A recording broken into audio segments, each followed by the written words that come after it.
We will have a lot of free cash flow to play with to continue to return to investors, which I think is going to be the priority for 2022. Shell is also a company that paid absolutely no tax in the UK last year while getting government rebates of £100 million. In fact, together they netted £2.4 billion in tax rebates since 2016.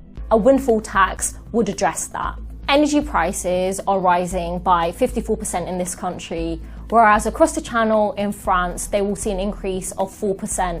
The key difference is that the largest energy provider in France has a majority shareholder, which is the French government. Things can be done differently. It simply takes political will. I've been accused of class warfare, and the left is often accused of being obsessed with class politics. But the truth is that there isn't a party that embodies class politics more than the Tories. This is a party led by an old Etonian. It has a chancellor that is the wealthiest MP in Parliament.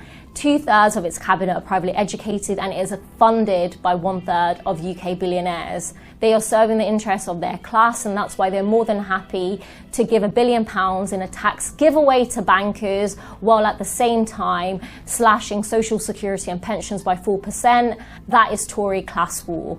The conditions of all workers are under attack. If you work in the public sector, you haven't seen a pay rise in years. And if you work in the private sector, your work is often insecure and precarious. And if you're out of work, if you're sick or you're disabled, the safety net has been destroyed. Throughout history, the working class has often been divided and pitted against each other. The truth is we have to unify against those who are attacking all of us. We can't look at the fact that there are a record number of billionaires in this country in isolation with the fact that we have more food banks than McDonald's restaurants.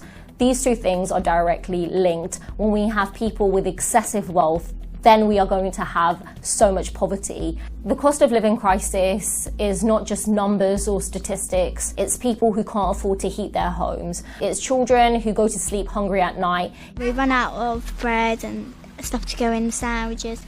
So if we don't have money, we can't buy that stuff for lunch. But it doesn't have to be this way. Instead of hiking national insurance, which will hit the poorest workers the hardest, we could tax wealth of more than £100 million, which will generate £69 billion that can fund our NHS and that can make sure not a single child goes hungry. The cost of living crisis isn't inevitable. It isn't a natural disaster.